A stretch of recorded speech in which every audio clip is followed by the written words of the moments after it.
Robert, Sorry, I was in the middle of writing a tweet. I have medical emergency here at home. I was asking ChatGPT about my son's hangnail. He's a special needs kid, and it greatly helped me out. So I'm doing all right. yeah. Well, sorry to hear about that. Are you okay? He's okay. Okay. He's doing what ChatGPT told him to do, which is soak his foot. Yeah. Do you need to be? Look, you don't have to be speaker if No, you can't. he's fine. If he gets done fine, I'll just hop off for a minute or two. Yeah. Okay. Cool. Um, did you get the chance to look at the quantum news from Google? Oh, I did. I don't understand. I have a quantum list here on X because I'm trying to learn about it.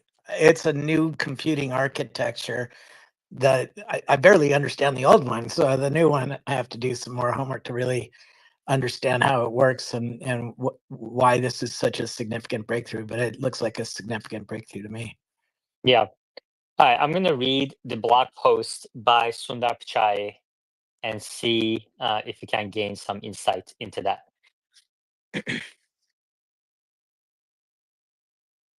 All right.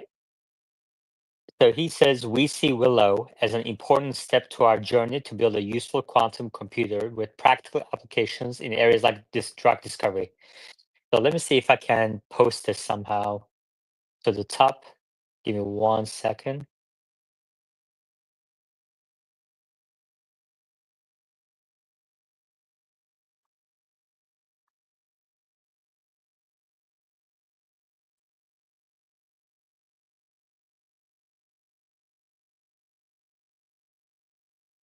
I mean, this is a great thing for the world. Let's see what we can gain out of it. Google's blog post on quantum computing. Quantum breakthrough.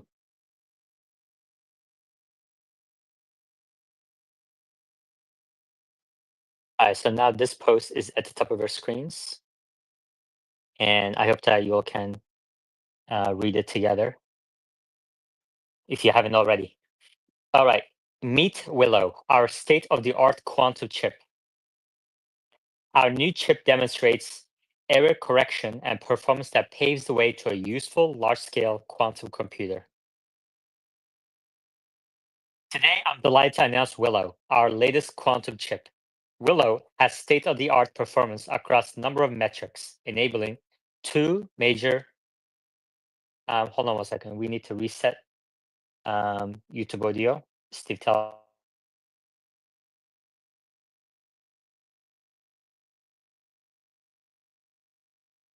Two major.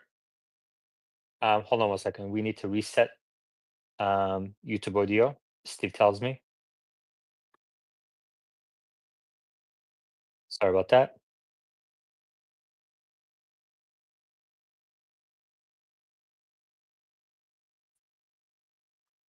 We're reading Google's blog post on quantum breakthrough that was announced today. Today, I'm delighted to announce Willow, our latest quantum chip. Willow has state-of-the-art performance across a number of metrics, enabling two major achievements.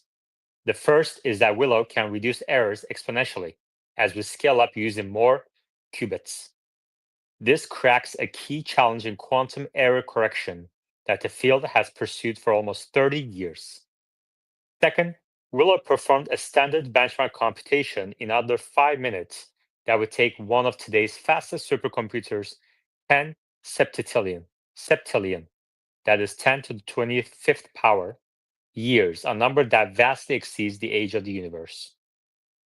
The Willow chip is a major step on our journey that began over 10 years ago. When I founded Google Quantum AI in 2012, wait, hold on, who's writing this? Hartmut Neven, founder and lead, Google Quantum AI. Okay, all right. When I founded Google Quantum AI in 2012, the vision was to build a useful, large-scale quantum computer that could harness quantum mechanics, the operating system of nature, to the extent we know it today, to benefit society in advancing scientific discovery developing helpful applications, and tackling some of society's greatest challenges. As part of Google research, our team has charted a long-term roadmap, and Willow moves us significantly along that path towards commercially relevant applications. Okay. And then there's a presentation of a video with Director of Quantum Hardware, Gillian Kelly, introducing Willow and its breakthrough achievements. Okay, I'll watch that later. That's a 6-minute video. Exponential quantum error correction, below threshold. Errors are one of the greatest challenges in quantum computing, since qubits, the units of computation in quantum computers, have a tendency to rapidly exchange information with their environment, making it difficult to protect the information needed to complete a computation. Typically, the more qubits you use, the more errors will occur, and the system becomes classical. Today in Nature, we published results showing that the more qubits we use on Willow, the more we reduce errors, and the more quantum the system becomes. Robert, can you explain the difference with what they mean between classical and quantum system? I'll try. A traditional computer is semiconductor based. It's basically at the bottom of it is an on-off switch, a 1 or a 0. Now we have billions of them, so they do amazing things like help me with my son, and answer questions and do all sorts of magic, drive cars and stuff like that. The quantum adds in another state, and this greatly lets this new kind of architecture do new things much faster, and that's what this is. Now, if you want more depth, ask Croc, because it goes into depth if you want. Okay. Let's continue to read, and maybe we can gain something out of this, and then we can ask ChatGPT or Grok after that. The author continues, we tested ever larger arrays of physical qubits, scaling up from a grid of 3 by 3 encoded qubits to a grid of 5 by 5 to a grid of 7 by 7, and each time, using our latest advances in quantum error correction, we were able to cut the error rate in half. In other words, we achieved an exponential reduction in the error rate. This historic accomplishment is known in the field as below threshold. Being able to, you know what this is similar to? This is similar to negative cash cycle. In corporate finance, the more you grow, the more working capital you need, but you can kind of flip that around by collecting from your customers quicker than you pay your suppliers. So you get the raw materials from your suppliers, you do what you do with the raw materials, produce the product, sell the product, deliver the product, and collect from your customers before you pay your suppliers. And Walmart really was the first one to do this, and then Tesla did it to some extent in previous years. I don't know if they still do, but so that unlocks growing at a much faster rate without needing further investments into working capital. So maybe this is similar to that. I mean, that's what I'm kind of getting out of this below threshold idea. So this historic accomplishment is known in the field as below threshold, being able to drive errors down while scaling up the number of qubits. You must demonstrate being below threshold to show real progress on error correction, and this has been an outstanding challenge since quantum error correction was introduced by Peter Szor in 1995. Interesting. There's a bunch of links embedded in this article that I'm going to read later on. Yeah, go ahead. While you were talking, I was asking Grok, what is a qubit, for instance? And it goes into some depth. I'm just going to read the first paragraph. A qubit or quantum bit is the basic unit of information in quantum computing. Unlike classical bits, which can be either a 0 or 1, a qubit can exist in a state of 0, 1, or both simultaneously due to a phenomenon called superposition. This property allows quantum computers to process a much larger set of possibilities simultaneously. That's the breakthrough in this kind I of computing. see. So this can be something on the scale of transformers, if not bigger. Yeah, for certain kinds of workloads, this is going to be mind blowing. This also leads to all sorts of new worries about our passwords because your passwords are probably encrypted with an encryption that this kind of computing can break. And Mm. when I first saw quantum computing at Microsoft Research, I talked with the woman who ran quantum computing there. She said, "Oh, that's years off." But it sounds like now we're starting to see some breakthroughs in this field of computing, and it's starting to pay off. When did you talk to her? Oh, 12 years ago. Okay. Wow. So, I mean, I guess so she was right though, some years off, right?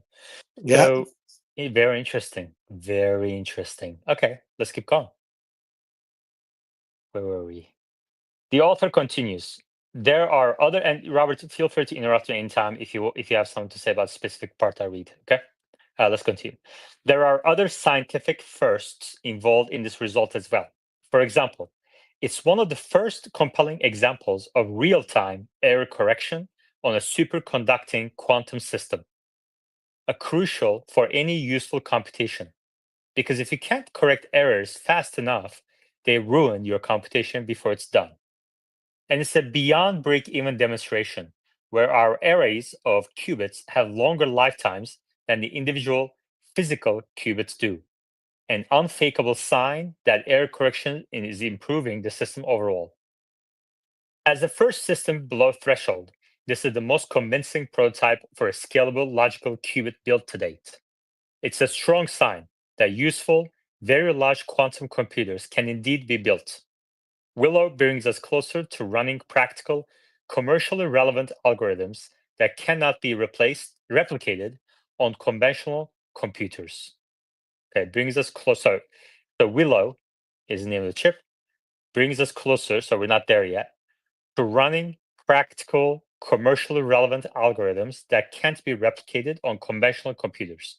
Yeah, yeah, this is very similar to Transformers then, because Transformers kind of allowed building these LLMs that weren't possible before Transformers, or it would take a long time, is my understanding. Anyway, 10 septillion years on one of today's fastest supercomputers. As a measure of Willow's performance, we used a random circuit sampling RCS benchmark, pioneered by our team and now widely used as a standard in the field. RCS is the classically hardest benchmark that can be done on a quantum computer today. You can think of this as an entry point to quantum computing. It checks whether a quantum computer is doing something that couldn't be done on a classical computer. Any team building a quantum computer should check first if it can beat classical computers on RCS. Otherwise, there is strong reason for skepticism that it can tackle more complex quantum tasks. We consistently use this benchmark to assess progress from one generation of chip to the next. We reported Sycamore results in October 2019 and again recently in October 2024. Okay. Willow's performance on this benchmark is astonishing. It performed a computation in under 5 minutes that would take one of today's fastest computers 10 septillion years. If you want to write it out, I don't want to write it out. This mind-boggling number exceeds known timescales in physics and vastly exceeds the age of the universe. It lends credence to the notion that quantum computation occurs in many parallel universes. In line with the idea that we live in a multiverse, a prediction first made by David Deutsch. Let me read that last sentence again. It lends credence to the notion that quantum computation occurs in many parallel universes, in line with the idea that we live in a multiverse, a prediction first made by David Deutsch. Interesting. These latest results for Willow, as shown in the plot below, are our best so far, but we'll continue to make progress. Okay. Years in exascale supercomputer, year. Okay. Interesting. Go ahead. It's not clear whether, I mean, first of all, this computing is probably not going to be in use for some more years at scale, maybe in an R&D project or a research project kind of thing. But it is coming along. There's a whole bunch of companies I have on my X list about quantum. It's also very unclear whether this has a real deep impact on the kinds of AIs we use, whether to drive our car or do a large language model. And so I'm sort of watching the community for that kind of feedback. Does this have a real impact on AI? Today's AI. All right. Thank you, Robert. Let's continue with this article. We're about halfway. Our assessment of how Willow outpaces one of the world's most powerful classical supercomputers, Frontier, was based on conservative assumptions. For example, we assumed full access to secondary storage, hard drives without any bandwidth overhead, a generous and unrealistic allowance for Frontier. Of course, as happened after we announced the first Beyond Classical competition in 2019, we expect classical computers to keep improving on this benchmark. But the rapidly growing gap shows the quantum processes are peeling away at a double exponential rate. Whoa, double exponential. Okay. Rate and will continue to vastly outperform classical computers as we scale up. Interesting. And then there's another 6-minute video between principal scientist Sergio Boxo, founder and lead Hartmut Neven, who's the author of this article or the blog post, and renowned physicist John Preskill, discussing random circuit sampling, a benchmark that demonstrates beyond classical performance in quantum computers. Okay. Looking forward to watching those videos. State-of-the-art performance. Willow was fabricated in our new state-of-the-art fabrication facility in Santa Barbara, one of only a few facilities in the world built from the ground up for this purpose. System engineering is key when designing and fabricating quantum chips.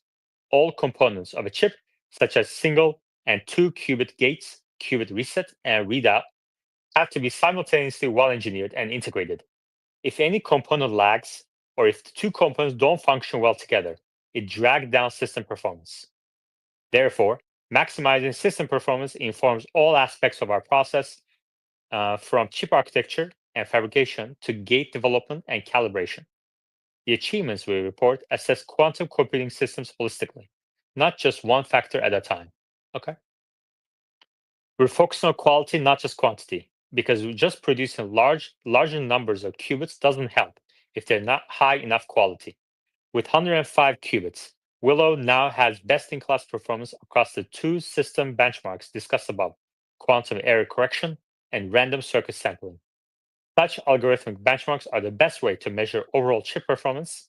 Other more specific performance metrics are also important. For example, our T1 times, which measure how long qubits can retain an excitation, the key quantum computational resource, are now approaching 100 microseconds. This is an impressive 5x improvement over our previous generation chips. If you want to evaluate quantum hardware and compare across platforms, here's a table of key specifications. Interesting. All right, and 2 more paragraphs, and then I'm going to ask Robert if this means Google will produce these chips in the future by itself or outsource it to TSMC, let's say. All right, next 2 paragraphs. What's next with Willow and beyond? The next challenge for the field is to demonstrate a first useful beyond classical computation on today's quantum chips that is relevant to a real-world application. We're optimistic that the Willow generation of chips can help us achieve this goal. So far, there have been 2 separate types of experiments. On the one hand, we've run the RCS benchmark, which measures performance against classical computers, but has no known real-world applications. On the other hand, we've done scientifically interesting simulations of quantum systems, which have led to new scientific discoveries, but are still within the reach of classical computers. Our goal is to do both at the same time, to step into the realm of algorithms that are beyond the reach of classical computers and that are useful real-world, commercially relevant problems. You know who we need right now is Wes. We need Wes in here. No, we got Grok. Okay. All right. Random circuit sampling in context. Okay. Last paragraph. Robert, hold on for 1 second. Yep. We invite researchers, engineers, and developers to join us on this journey by checking out our open source software and education resources, including our new course on Coursera, where developers can learn essential quantum error correction and help us create algorithms that can solve problems of the future. And then they have a roadmap, our quantum computing roadmap. Milestone 1, milestone 2 are achieved. And then there's milestone 3, 4, 5, 6. Interesting. This is very cool. My colleagues sometimes ask me why I left the burgeoning field of AI to focus on quantum computing. My answer is that both will prove to be the most transformational technologies of our time, but advanced AI will significantly benefit from access to quantum computing. That is true. This is why I named our lab Quantum AI. Quantum algorithms have fundamental scaling laws on their side, as we're seeing with RCS. There are similar scaling advantages to many foundational computational tasks that are essential for AI. The quantum computation will be indispensable for collecting training data that's inaccessible to classical machines, training and optimizing certain learning architectures, and modeling systems where quantum effects are important. This includes helping us discover our new medicines, designing more efficient batteries for electric cars, and accelerating progress in fusion and new energy alternatives. Many of these future game-changing applications won't be feasible on classical computers. They're waiting to be unlocked with quantum computing. Okay. All right. So, Robert, the question for you is, this was a great article. I really enjoyed it. I'm going to watch the videos and look further into quantum computing. This is an area I'm not really too focused on because it's just so far out in terms of public investing. So, Robert, does this mean in the future, let's say 5, 10, 15 years from today, Google will be producing its own quantum chips, or do you think they're going to be outsourcing TSMC and other companies like that? I asked Grok this question because to fill in my own gaps, and it says it's already built its own quantum processors, like the Sycamore chip, which was used to claim quantum supremacy in 2019. They've also developed a more advanced chip called Willow in 2024, which just got announced. It goes into the AI lab. It goes into research and milestones. Milestone is real interesting. Google has been pursuing the goal of building a useful error-corrected quantum computer by 2029. And so the answer is yes. So they will be competing with both NVIDIA, which I guess they are in a way today. Yep. Both NVIDIA and TSMC. Yep. And we'll get some really crazy YouTubes out of this. I mean, Yeah, no, I mean, this has, in a separate note, Grok lays into why quantum matters. It matters because it fundamentally underlies all of physics, chemistry, and modern technology. In technological innovation, it says computing, quantum computers leverage qubits to solve complex problems much faster than classical computers for certain tasks like cryptography, optimization, which matters to a lot of things, and simulation of quantum systems. And also quantum sensors can achieve unprecedented precision, impacting fields from navigation to medical imaging, and it goes on. Everybody here can ask questions of Grok. It goes into a lot of depth on this topic. All right, cool. Robert, so Grok 3 is coming in the near future. What do you expect Grok 3 to be able to do? But any other comments on quantum computing? Otherwise, we can maybe switch topics. We're halfway through the episode. That I actually know something about. I did a hour-long Okay. video yesterday about what the new Grok should be able to Oh, that's do. perfect. That's Yeah. great. Go ahead. So let's just start with the phone. Today's chat GPT can only handle one voice at a time, and it fails when you have a group of people around a phone trying to talk to it all at the same time. So think about a Grok that you could have, down with your friends, and you're trying to argue out, where you should go for dinner Friday night or something like that, or tonight, and it can understand that Sue is talking about steak and Jack is talking about sushi and Jill is talking about Indian food, right? And so on and so forth, and keep track of all of those as it talks to you. So I'm expecting that to arrive next year. There's already some startups that have been doing this pretty effectively. I would expect that to get built into Grok, along with a new kind of virtual being that would be a 3D thing on your phone. In other words, it would look like a robot or a dog or a human or whatever. And you could look at it, spin it around, it would be a 3D thing. And what's coming from like Unity Labs and Unreal Engine are these virtual beings that are going to be mind fucking blowing in terms of visual quality, because now the phones have enough GPU to display such a 3D thing in real time, talking to you with this multi-party technology, right? And then you start going down the road,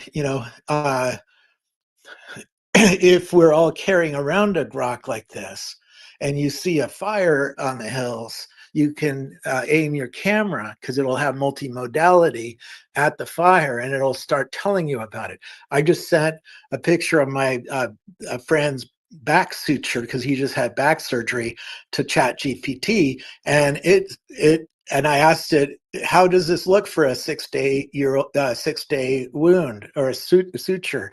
And it went into, that I'm not a medical doctor. I, don't take my advice too seriously, but it went into depth about, each part of it. Like, oh, I see a little bruise. That's not a problem. That's expected after surgery. I see the suture is healing itself well, right? And it's telling me all about that from a picture, right? And so you start thinking through, what would a future everything app, which is what Grok is going to be. Elon sort of hinted at that this morning, that Grok can do anything. Well, he's making Grok the user interface for the everything app, which is, you're going to buy everything, get trained on anything, get entertained on anything, all from the Grok user interface, which will be a 3D thing on your phone that can handle multiple voices and be very tied in to the real world, because that's what X is, and that's why Elon bought X. Okay, great. Thank you, Robert, for that summary. So you believe Grok 3 will propel XAI beyond, ahead of OpenAI? As long as OpenAI doesn't stays standing still, yes, it'll be better than what we got today, because they don't have multi-party, they don't have a 3D avatar that can talk to you, and they're not tied into a real-time information network like X.com. And Yeah. it takes 3 months, 1 to 3 months, to build these models on 100,000 NVIDIA cards, right? You gather all the world's data and shove it into the NVIDIA cards. It takes another 1 to 3 months to perfect the models. Elon just, Grok just got this new picture capability, making pictures and videos and stuff. And it took 6 months for them to build that from start to finish. So that fits. And how long have they had their NVIDIA cards running? Well, At least a month. So we got 5 months to go. Here's the problem with that statement. Okay. That it took them 6 months to do it, which is, they were the second to do it. So they weren't the first to do it. They were the second to do it. So they had the benefit of seeing from the errors and the mistakes of the first one to do it, right? True. So it's not. I'm not trying to take away from the And they have a lot of impressive. data. Yeah. I'm not trying to take away from the etc. But these things need to be considered with the ups and downs. Let me just read a couple of these comments from Matt Senko.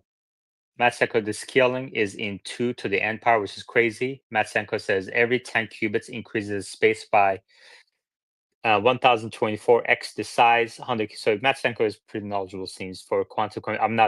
I'm not close to his level of knowledge to be able to have a discussion. And Matt Stenko says it's not really silicon transistors. It looks like a bunch of refrigeration equipment and thick wiring. Yeah, it's a big machine when you see pictures of a Hey, quantum computer. Steve has a question for you, Robert. Steve says, curious if Robert thinks quantum computing will be able to crack Bitcoin. That's a great question. In 20 years, sure. As long as Bitcoin doesn't change, which I would, I would assume that there's going to be a lot of engineering. First of all, we have to protect all of our bank passwords, which the banks have started switching to a new kind of encryption called homomorphic encryption, which is quantum resistant. So that the computer scientists already know about this problem is coming at us, and they're starting to do something about it. But most of our passwords are not homomorphic encrypted. Apple just chose homomorphic encryption for its ecosystem, and they haven't really taught developers how to include that in all their apps. I've seen a couple apps that brag that they have it, but most of them don't. So we have to move the whole, even just Apple, which is just a portion of the computing world, right, to this new homomorphic encryption. And I don't know the short-term threat to Bitcoin. I assume it's a little bit hard to break, but this is a potential problem down the road, 20 years from now. Matt Stenko responds to Steve and says, I think cryptos will switch to quantum resistant algorithms if breakthroughs are made. Okay, and then I asked ChatGPT this question. Quantum computing has the theoretical potential to disrupt certain aspects of Bitcoin and other cryptographic systems, but practical challenges make this scenario unlikely in the near term. Here's a breakdown. Bitcoin's vulnerability to quantum computing. I'm not going to read the breakdown. Practical challenges, quantum computer requirements, time constraints, Bitcoin's defenses, quantum resistance, cryptography. I guess that's what Matt Stenko said. Developers are actively researching and developing quantum-resistant cryptographic algorithms. A hard fork of the Bitcoin protocol could replace ECDSA with quantum-safe alternatives like lattice-based cryptography. Network upgrade. The decentralized nature of Bitcoin allows the network to adapt and upgrade in response to emerging threats. Conclusion. While quantum computing poses a theoretical risk to Bitcoin, it would require advancements far beyond current capabilities. The Bitcoin community and cryptographic researchers are aware of this and are likely to develop defenses long before quantum computers become a practical threat. For now, Bitcoin remains secure against quantum computing. Great question, Steve. All right. Robert, the other thing I want to ask you, we have about 20 minutes left. The other thing I want to ask you is, okay, anything else on quantum computing? Anything else on... There's so much more to discuss. Grok 3. OpenAI has new models. Sora just shipped this morning. So hold on. That's my next bucket. But before that, anything else on what we're talking about? Quantum computing, XAI, Grok 3. It's always kind of difficult to gauge where things are going to shape up with technological progress. For example, when Tesla had their autonomy day back in 2019, they showed FSD computer, and they compared FSD computer, if I remember correctly, to the A100. Is that right? Did they show off FSD computer compared to A100? Let me just make sure I have this right. Or was it? Hold on one second. Autonomy day. And are you talking about the inferencing computer that's in the car, or are you talking about the model builders that are in the data right. center? Was it the Doja they compared to A100 or that's FSD computer? Probably what they were comparing to. No. No. So this is. Hold on. Somebody give me. Man, it's been so long. I guess my limit is 5 years.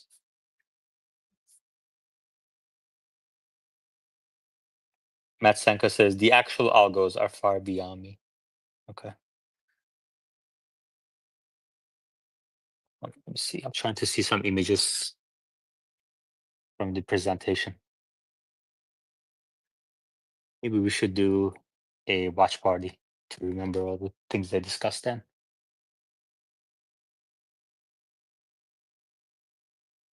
Or was it Doja they were comparing to A100? Anyone remember?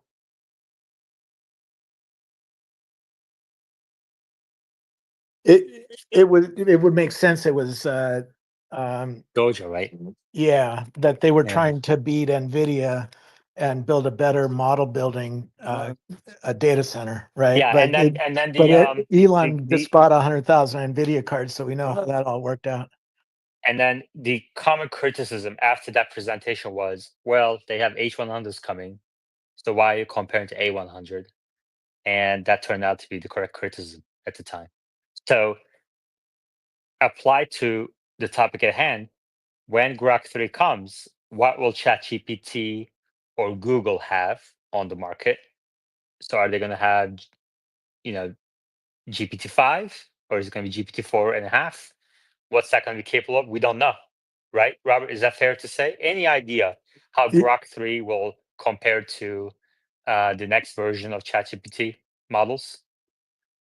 I would assume that ChatGPT is going to stay ahead for the next round, which let's say it takes 6 months to build the model and then perfect it and build all the guardrails and do all the QA and make sure it's ready to go out to the public. They just released today, so you can sort of say, well, okay, maybe they could speed that up to 4 months, right? Which brings you into sort of April-ish, which is sort of where I'm thinking Grok 3 is going to come out about the same time. And it'll be a war, and we'll see who is learning faster. The thing I look at AI is not where are we today, but what is the trend line of learning speed? Because that means they'll beat them by Christmas if they're learning faster. And it sure looks like Elon's system is learning fast. So I'm predicting that by the end of next year, it'll beat OpenAI on a lot of things. It doesn't need to beat it, actually, though, for us to be excited by it, because if it's integrated with X, like Grok is, and it's integrated with the Tesla robot, well, Tesla fleet, like I expect it to be by the end of next year, we'll all be using it because it'll be the default AI that you use in a Tesla, and it'll be the default AI that you use here on X, which is pretty much true already. It's pretty good. Okay. I mean, I think that was Sam Altman's take too, right? He was talking about there's going to be a bunch of AIs that are kind of similar, and that's what we've been discussing Tesla 5 Already chips. it's getting hard for me to tell, should I use Perplexity or Claude or Gemini or ChatGPT or Grok? Perplexity You has still better reporting and has better shopping. Gemini has better integration with your Google stuff, right? You're starting to the consumer is starting to make choices based on what kind of systems they use and who they are and how much they can afford to pay. you still subscribe to all of them? I'm on Perplexity and GPT and Gemini and Grok, and I think I pay for Claude too. I think I pay for them all. Yeah, Hmm. I use them all because for me If you it's had to, important if to you had keep up to, to date on all of them. if you had to drop one of them today, which one would you drop? Um, I I still like the voice features in GPT a lot. That's what I just use with my kid, and the multimodality features are really pretty good. So I won't get rid of that. Anthropic Claude is the up and comer, and a lot of people are reporting that's giving better answers, and so I'm playing with that. But I haven't taken to it. Um, I don't use Perplexity as much as I probably should because I'm not doing a lot of web research or a lot of essay writing or anything that needs a lot of research. Perplexity gives you links to where it learned things, and so some people really like that. And if ChatGPT I has the was same thing. yeah, so I'd probably get rid of Perplexity. Um, but it's a hard one to choose between these at the moment. It's hard to decide which one to get rid of. Yeah, yeah. I never signed up for Perplexity. I don't think I ever used it actually, and I signed up for Gemini, but then canceled it. So I had signed up for Grok, but I don't really use it. I just use ChatGPT mostly. Yeah, that's my default go-to thing, and until something comes along that's 10 times better, it's hard to change. So Elon said that he wants to scale, according to Matt Senko, Elon Musk plans to scale the XAI supercomputer to 1 million GPUs, currently at over 100,000 H100 GPUs and counting. So 1 million. When do you think that's going to happen by? They just turned on 2 years. I mean, these buildings are huge buildings, and yeah, they built it really quick, but it still takes time. I don't know, 18 months, 24 months, somewhere 1 in that range. million? 1 million? Yeah, That's tens of billions of dollars. How is that going to happen well, in 18 months? Elon has good credit cards. You think he's going to sell Tesla stock? I don't think so. I, God knows how he's going to raise money to gas up even further and build these things. A lot of this you can buy on credit, right? I don't buy my house. I'd go to the bank and get a loan to buy the house, right? I had to put down something, but most of it the bank put down. And the same thing is true with this kind of capital expenditure. I mean, he's not going to be buying H100s though, right? Well, by then it'll be whatever it is, No, 300s it's or the whatever. Blackwell, The Blackwell, right? right? I mean, So today you get if you go, H200s. Tomorrow you yeah, get Blackwells. yeah, yeah. But these are B200, expensive computers. They cost 40,000 and up per computer, and he has 100,000 of these H200s in his data center, right? yeah, he definitely spent billions of dollars for it, both for XAI and Tesla. And if you want to scale it one more digit, you're probably going to have to pay one more zero. So that's tens of billions of dollars. And unless if the prices of these things come down, which is part of my thesis on Nvidia short, so maybe he'll benefit from declining prices. I don't know. That's always the case with computers. Hmm. Thank you, Moore's law. That's right, but it's not going to happen in 18 months. That's for sure. Well, 18 months from now, we're in a different world, and we'll see how fast the computing comes down. I mean, there's so much to go on with the geopolitics. Does Trump Hmm. put tariffs on things? Does that mess up their plan? I don't know. Uh, that's why I say 18 months, because it could be less, right? But Hmm. we're going into a new administration. I haven't figured that all out yet. Hmm. Doesn't really matter to me either. Okay. I mean, it matters OpenAI. that So they're going to try to do OpenAI, something new, right? right? OpenAI has a number of series of announcements. They're doing, I think, 12 Days of Christmas. Um, where do we stand on that? Let's go Well, to we're some on announcements day first. 2 or 3, right? And we just got Sora today, which is this new art program, and it's getting lukewarm reviews. Some people like, oh, it really does great at this, or doesn't do good at this. I reshared some of the early reviews, but I think we need a couple more days to really let it shake out and see what the AI artists do with it. If you had $1 million, extra $1 million lying around between your couch pillows or whatever, would you put it in OpenAI or XAI? X, Would you divvy it up at all, or would you just put everything in X? everything in X. Okay. Now, XAI or Elon sued OpenAI because it was reported that OpenAI is limiting their investors from investing in other companies. That Sam Altman was interviewed by Andrew Ross Sorkin, and Sam Altman said, "Well, it's not really like that. This is a common practice in Silicon Valley. We're not limiting them. We're not preventing. We're not telling them not to invest. We're just saying if you do invest in a competitor, then we're going to kind of limit the information we share with you." So that's a very different story than the headlines that were pushed around in recent months about OpenAI basically preventing um, all VC companies, their investors, from investing in competitors, including XAI. What are your thoughts on that, Robert? Which Christmas party do you want to get an invite to? Right. Yeah. This game that's been played in Silicon Valley for a long time. I know one of the early investors in Instagram had to pull out of Instagram because he invested in another photo sharing app. right? And so there's always this kind of conflict of interest, and founders, entrepreneurs don't like a VC that's playing two games because they will take your slide decks and your information that you email them every couple of weeks and get handed to the other party. I've heard many stories of that happening in the VC world. Yeah. So nothing new there. My guess is that not much is going to come out of these lawsuits against OpenAI. What do you think? I doubt it, but it makes the point that that OpenAI is changing its business model and is not the company we thought it was 2 years ago, right? I And also I think talked to a bunch everybody of got that point.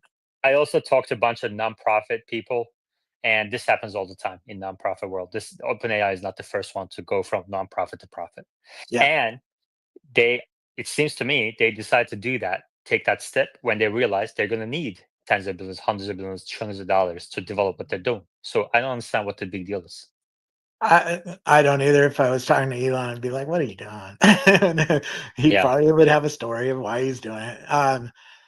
It I think it gets played out in the wash. Somebody will sit down and have dinner together and end the shit, but a little settlement will happen. I don't know. You know, yeah. Okay. 12 days of OpenAI. So other than Sora, what else have they released so far? well, they updated their 4.0 or their models and made them a lot better. And people are last Friday over the weekend, people have been playing with this and going, man, this new model is really good. So they stepped up the quality of the model that they ship to everybody, and it gives better answers, does better reasoning. Uh, for the developers, there's a whole bunch of new things that it does that it didn't do last week, and so people are fairly excited about that. Okay. And I have a OpenAI Plus account. Oh no, not OpenAI Plus or Pro. This is Yeah, I have the $20 level, not the $200 level. Although so Didi, Sora is available for the $20 level, right? yeah, but it's fairly limited on how many you can do. People have been complaining that they've already ran out of tokens and stuff like that. Mhm. Keep in mind, some of the AI artists have done hundreds of thousands of prompts, so they're pretty efficient at kicking out a lot of art real quick. Mhm. All right. So Sam Altman says we're launching Sora today. We made a new product to go with it. If you have OpenAI Plus or Pro account, you can generate videos. Anyone can view them. It will take some time to roll out, but by the end of the day, it should be available at Sora.com. So I'm going to check that out sometime tonight or tomorrow. Sam Altman also says one of the most exciting things to me about this product is how easy it is to co-create with others. It feels like an interesting new thing. This is early. Think of it like GPT-1 for video. But I already think the feed is so compelling. Excited to see what you make. Details. With an OpenAI Plus account, you get 50 generations per month. With a Pro account, you get 500 fast generations or fewer at high resolution and unlimited and in a slower generation mode. Available in many countries, but not most of Europe and the UK for now. Yeah, that's great, man. This is great. I mean, this kind of explains why they went with that $200 a month tier. So if you're some sort of creator that uses these videos for whatever reason, then it may make sense for those people.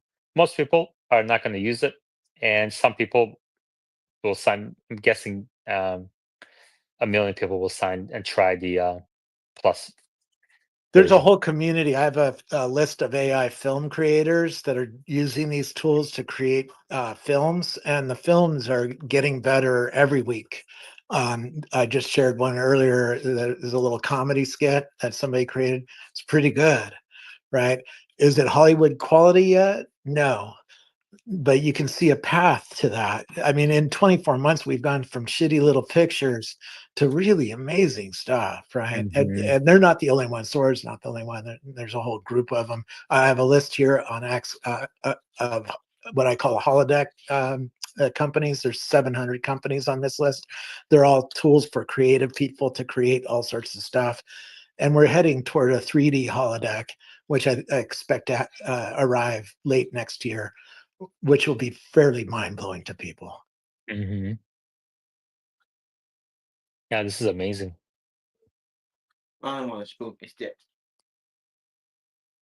If AC/DC can come up, maybe we can close with a quick discussion on Toll Brothers. All right. Sam Altman says almost everyone will be best served by our free tier or the $20 plus $20 a month plus tier. A small percentage of users who wanted to use ChatGPT a ton and hit rate limits want to pay more for intelligence and really hard problems. $20 a month tier is good for them. All right, cool Yeah, beans. if you're a developer building for companies, the $200 a year a month tier is a rounding error for you, right? If you're building a big system for a business, that'll give you better answers and do a few more things that the 20 tier doesn't do, particularly from a developer point of view. Okay. I'm guessing no other huge news. I mean, I'm sure there's a ton, but we didn't get to them, and we don't really have time. I'm going to try to limit these things because we're not going to get to these like numbers, and I understand people want to kind of twist those stories with and paint the whole collecting likes things in a weird negative way. But it is I like your important. subscriber idea, by the way. It is important to get to a financially sustainable level in a way that just isn't possible with subscribers, like the sponsors or patrons. It's just those things are more donation and donations only go the extent of we'll help you as long as you say what we want you to say. And that I think has been proven in the last few days here.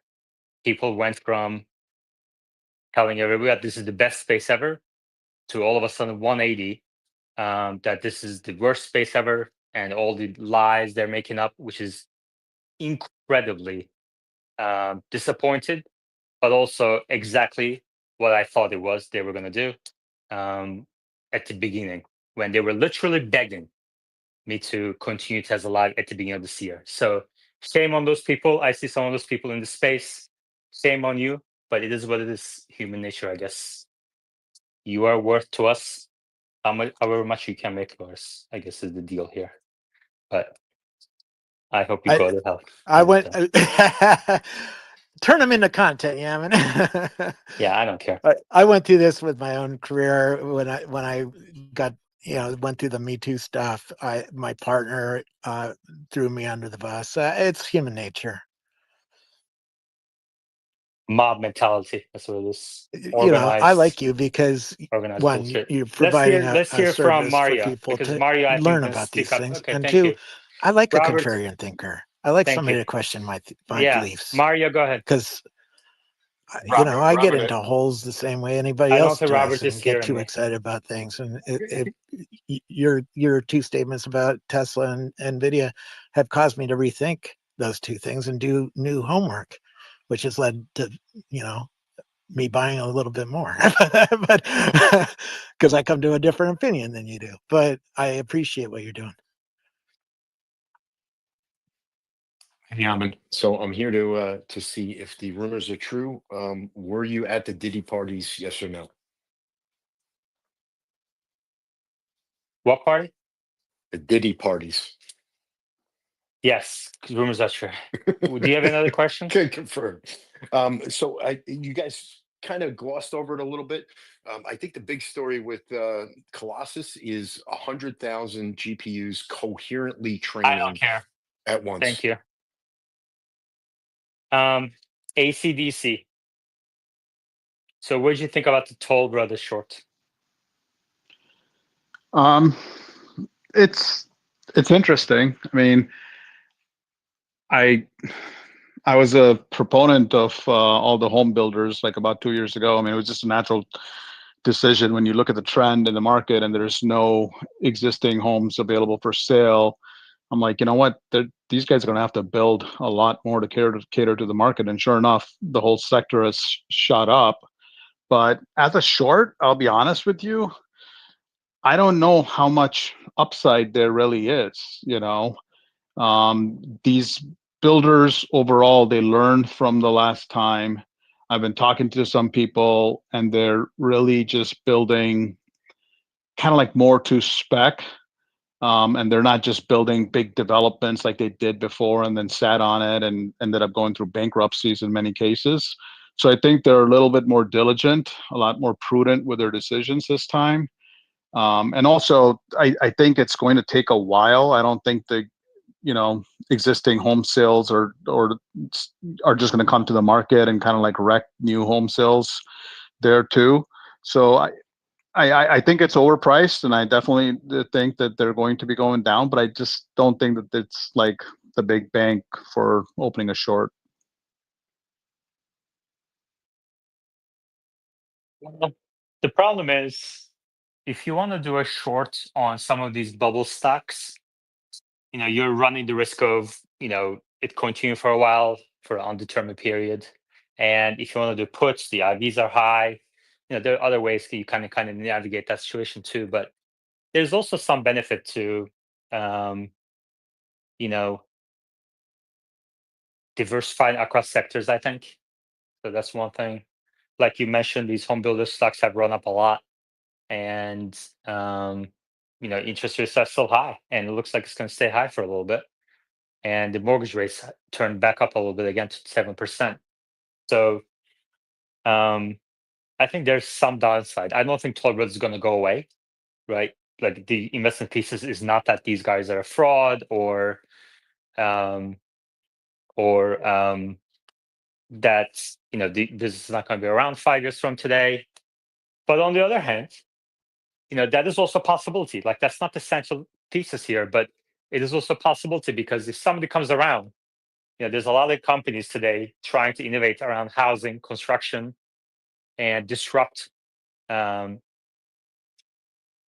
if construction costs decline substantially, these companies may not be around in about a decade. So I think a lot is going to change in the coming years, and these traditional home builders are not ready for it. They don't have the they don't have the culture to take on some of these technologies that are coming through. So that's one thing, but that's not the investment thesis. Like I said, I think that they're overpriced. I think these interest rates are going to stay high for a while. If there's a recession, if home prices turn down, which I think will happen, then these stocks are exposed. And to the extent that they're buying shares back at these levels, they're destroying intrinsic value. So that's also one aspect of it too. So I don't know. Just one more thing to add to the portfolio shorts. Keep an eye on it. It's a small short, and then we'll see how it goes. They announced earnings tonight. Did you see that? I did not. Yeah, the stock is down like 3% after hours, and tomorrow morning is the earnings call, so I might do some sort of watch party for it. All right. Yeah, they're definitely going to struggle. Like I said, but I wouldn't be buying it. I wouldn't even touch it. I bought. Yeah. No, I mean I bought some ETFs. Homes, HOMZ, Oh, really? is one that I had. HOMZ? Correct. Let me see And that. What did the constituents? Oh, housing ETF. yeah,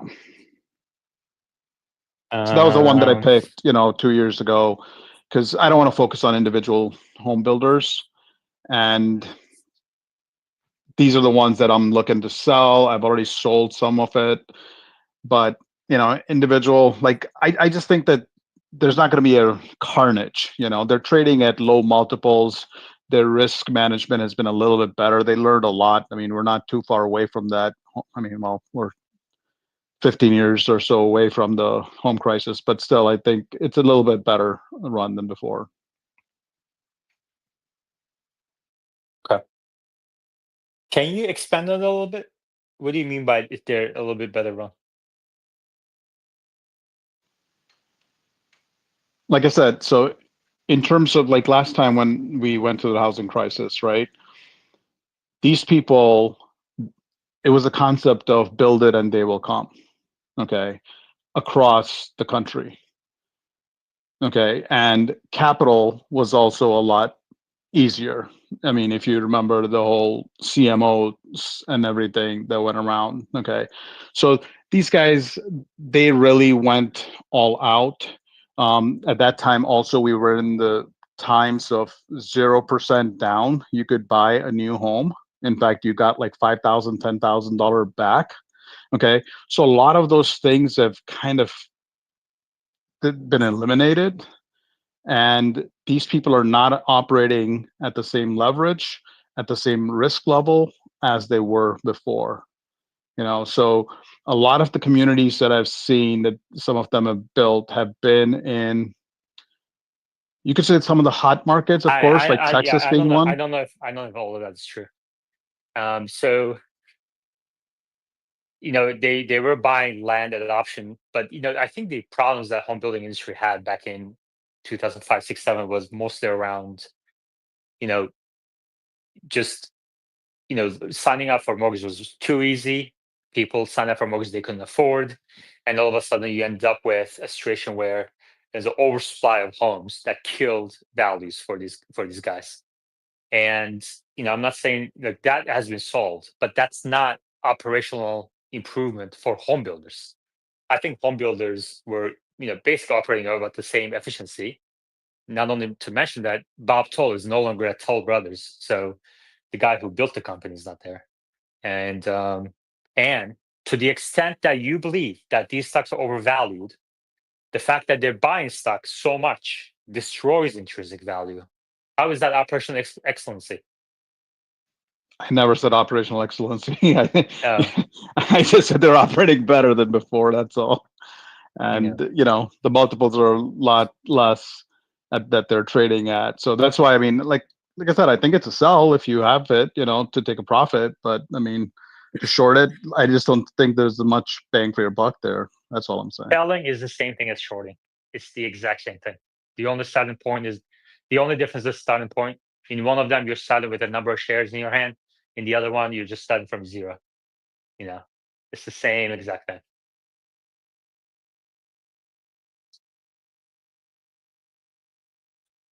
It's so crazy. Like some of these arguments that I hear from people, oh, by shorting, it's unethical to short innovative companies. Well, why don't you just put all your freaking money into these innovative companies? Why don't you? Because it's kind of like the same idea, except the starting point. Like if you have $10 billion and you haven't put entire $10 billion into these innovative companies, how is that less bad in terms of supporting these companies than shorting, a little bit amount of each company? That makes no sense to me. I have 5 more minutes. Actually, I gotta go. ACDC. Just a quick suggestion. I really enjoyed the space and learning from you guys about the new improvements, quantum computing. But if Robert could chime in on this, I'm really interested in agentic AI, and that I've talked to a couple of people that I know who are, kind of like implementing this stuff, and it seems like the core, like this is like the stuff, like what we're seeing. Sorry, I really have to go. But Okay, all right, maybe no worries. Robert, tomorrow morning at Tesla Live, we can talk about it. Is that cool, Robert? Yeah, I have a commitment. I've been writing a lot about agents, and it's All a right. big trend. All right. Thank you, everybody. I'll chat with you next time. Take care.